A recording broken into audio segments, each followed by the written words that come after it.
Quiet, woman. Women's liberationists.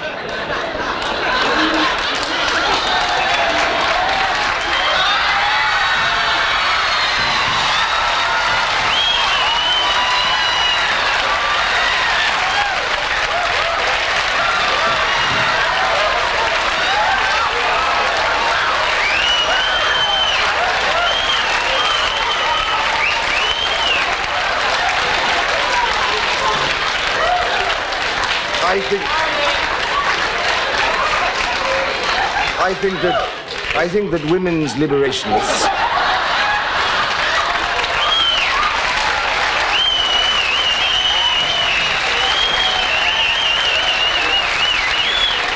That is Oliver Reed, sitting completely still, soaking wet, tasting whiskey off his own face. We need to go back to the beginning.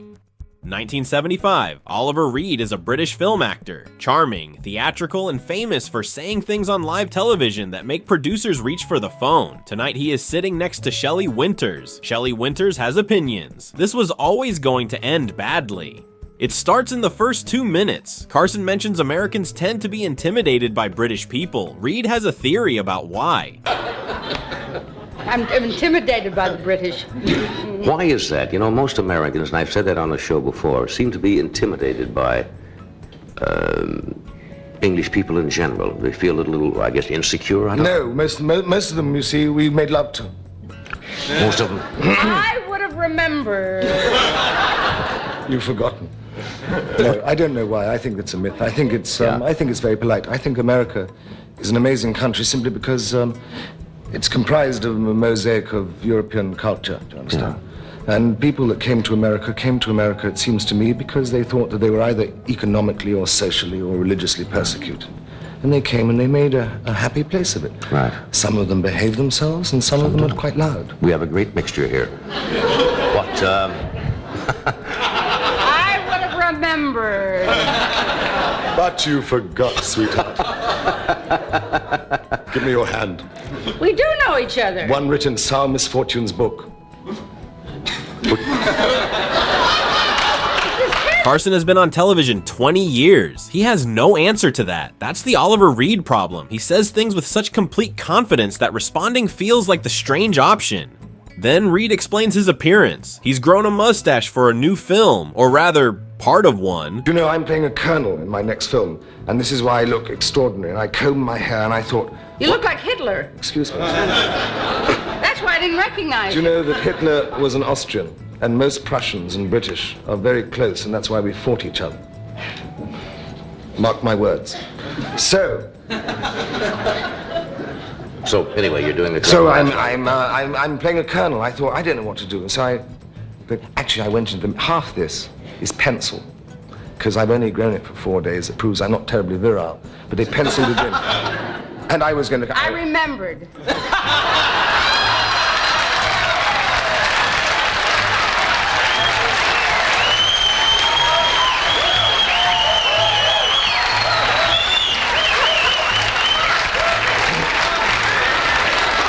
That is why, ladies and gentlemen, you woke up the next morning with my moustache. Yes. Sometimes a mustache and a mask will hide the identity. How come you get a moustache? Shelley called him Hitler. Reed removed the mustache and implied he'd left it on someone else overnight. Carson moved on immediately, the only available option. By this point, Shelley Winters has been interrupting every few minutes. The audience is getting louder, and then someone mentions women's liberation, and Reed, with complete calm, explains his position. No, wait a minute. This is American. We're very Puritan. We have the Puritan tradition here. Yes. Can I leave now for the theater? I have to be on the stage in a little while. You don't really have to leave, do you, Shelley? No. And you have met before. And Do you know there's no way? Shh. Quiet. Can we end the show now? Please be quiet for a minute. Yes, sir. Good. I am not really used to this. Will you please be quiet for a minute while I talk to this gentleman? I'm on the show Yes, sir. to talk. Okay. Not just to hear you, madam. Yes, sir. Right. Oliver. This is like it'll be. Right? And she was saying it was a bad audience? Women's liberation, madam, will never survive. Not while I'm in the kitchen. This could turn out to be a hell of a fight tonight. Oh, you won't slip down because, madam, I noticed while you were on the show, you're actually far more controlled than you make out. Would you take off your shoe? One? Because on the bottom of your shoe, you have some...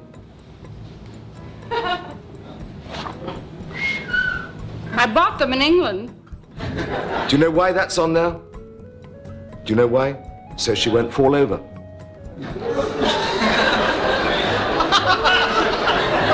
That's dry British humor. A lot of non sequiturs tonight. Things just kind of trail off and... She's all right. She can't shout at us now. Yeah, she knows she's... So much for women's lib. Who's the lady that shouted? Do they have a women's lib movement big in England also? Always. Oh, it's Always. all over But now. the women in England are quite good. They're always in the kitchen, so you can't hear them when they shout. You think that's where they should be, huh? I think that most women are very happy. I really think that most women are happy in the kitchen, not because they like... Men make the best chefs. When do you ever go to a hotel and find the chef is a woman, madam? I think Shakespeare wasn't a bird, madam. And neither's Johnny. I think if they paid women in the kitchen as much as they pay chefs in a hotel, women would love to be in the kitchen. Reed is not trying to start a fight. That's what makes it worse. He genuinely believes every word of this, completely calm, completely certain, while Shelley Winters next to him is visibly preparing for something. I think that basically women are very happy in the kitchen simply because it means that they're feeding their children and looking after their man.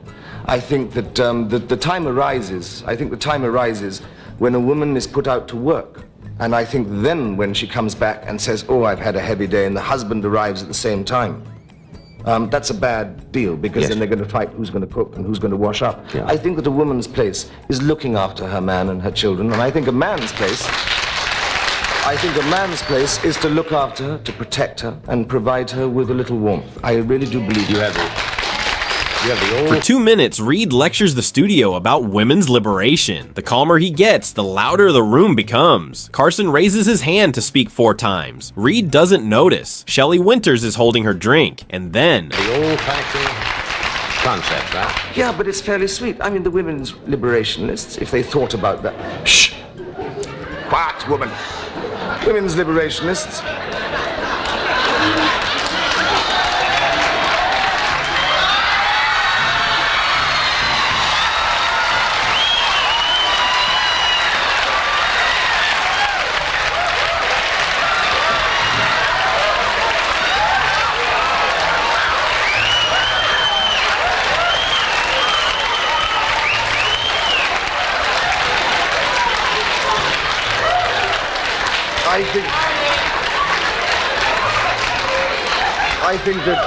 I think that women's liberationists...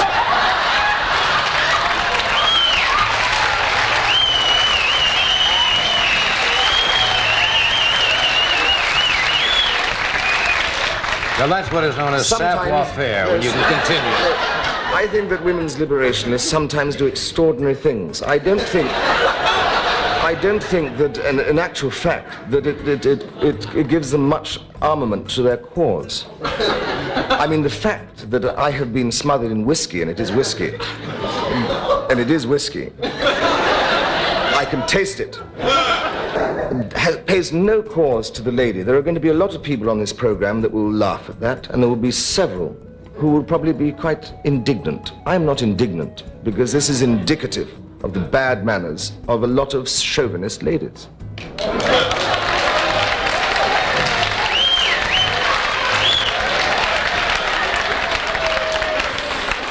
I like this show myself.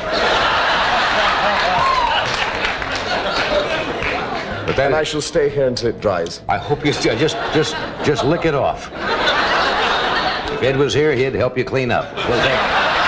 Oliver Reed sat on The Tonight Show soaking wet in whiskey and called it bad manners. Carson said he liked the show. Reed stayed until it dried. That's the whole episode. I've watched the drink moment probably 8 times now, and Reed's face while it's happening, and completely still, completely unbothered, is funnier than anything he could have said.